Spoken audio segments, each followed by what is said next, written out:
अगर प्यार करो तो शादी करो, अगर शादी नहीं खू कर सकत चाहे नहीं खा कर सकत तो पहले बोल दो कि हम तारे से शादी ना करब।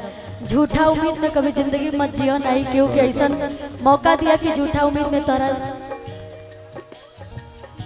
याद में आदमी जिंदगी जिए। पहले ही बोल देना, क्लियर कर दे। आदमी उम्मीदें ना रखी तो दर्दे ना हुई।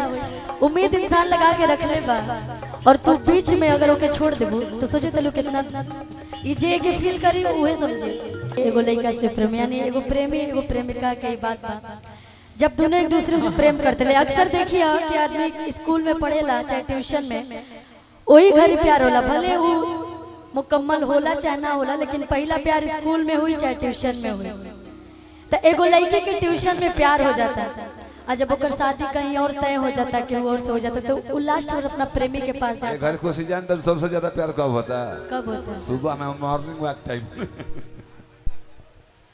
जब जाते हैं अपना प्रेमी के लगे तो अपना प्रेमी से कहते हैं कि सुना आज हम एक्टिंग के साथ बैठ के देखते हैं कल की अब हमारी शादी कहीं और तय होता है, हम के और के घरे जाते नहीं और हमने के जोन भी रहे प्रेम मोहब्बत यही जब तक रहे। और भाव गीत के माध्यम से का गाली तनी इसको और बढ़ाई। जब वो ट्यूशन में प्यार करते रही तब गाली दिखाई भाई।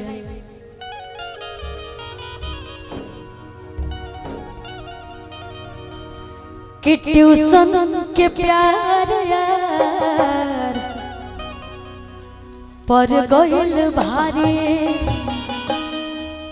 काहे चंदन तंग कई बार सकले आज जाए के तैयार होता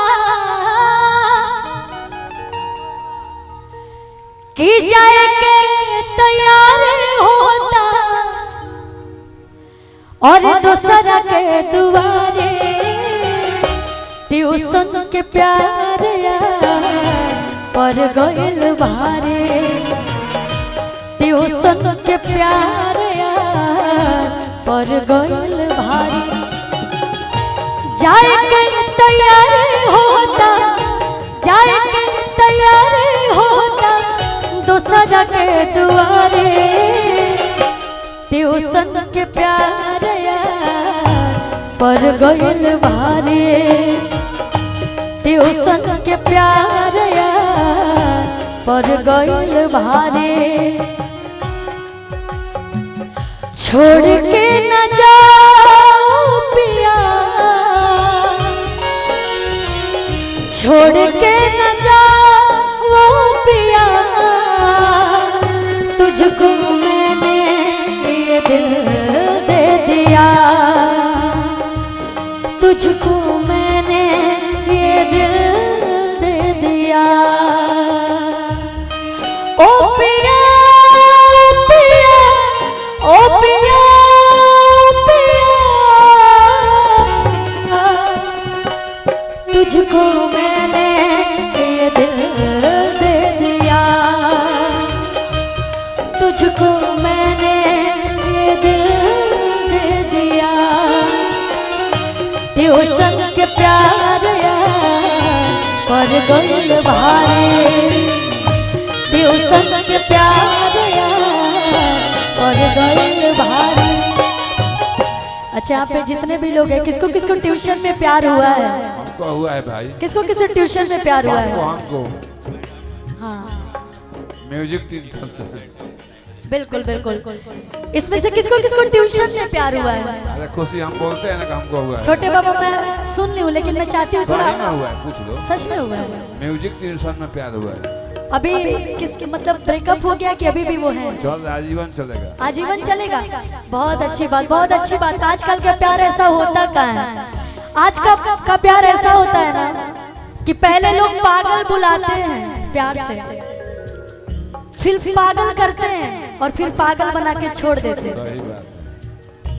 ट्यूशन के प्यार पर गइल भारी ट्यूशन के प्यार पर गइल भारी। ए प्रीति वो कहली कि जोन भी हमनी के याद रहल वो सब आज हम छोड़ के तारा लगे जाते हैं।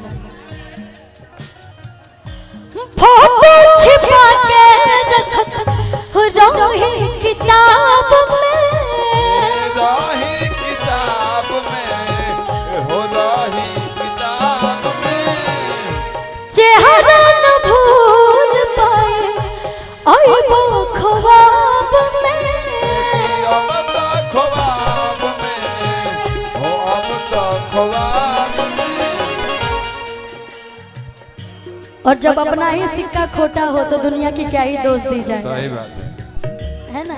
हमेशा दुनिया की दोष नहीं दी जा सकती। जब अपना ही बेवफा है तो दूसरे को क्या ही दोष दे सकते हैं। लेकिन प्यार के दुश्मन भाई, प्यार के दुश्मन भाई बा दुनिया सारे, ट्यूशन के प्यार पर गयल भारे, ट्यूशन के प्यार पर गयल भारे।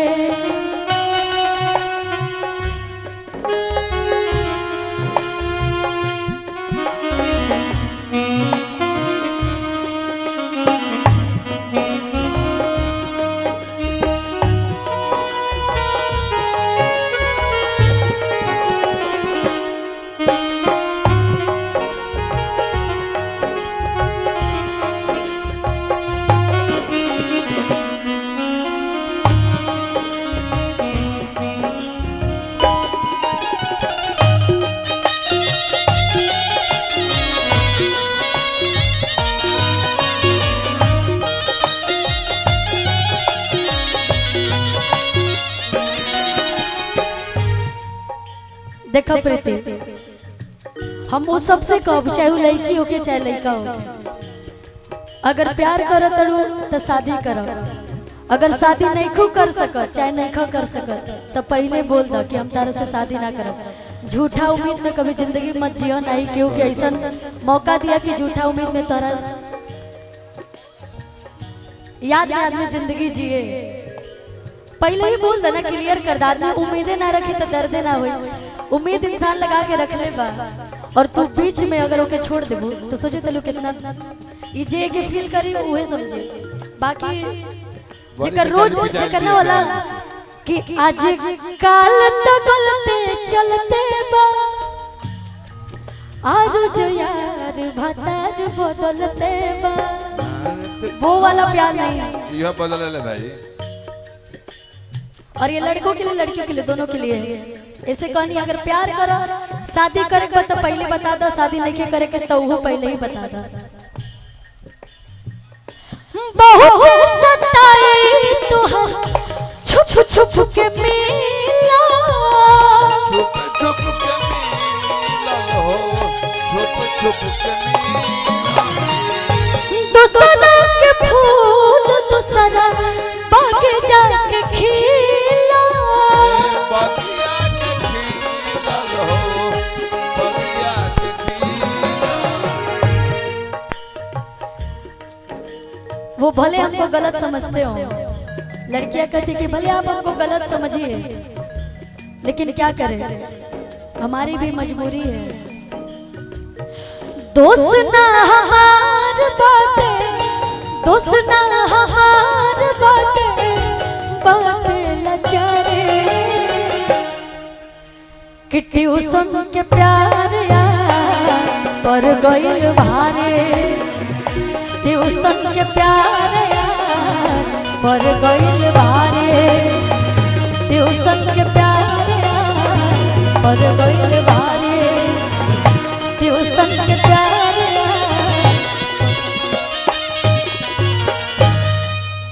कि ट्यूशन के प्यार पर गइल भारे।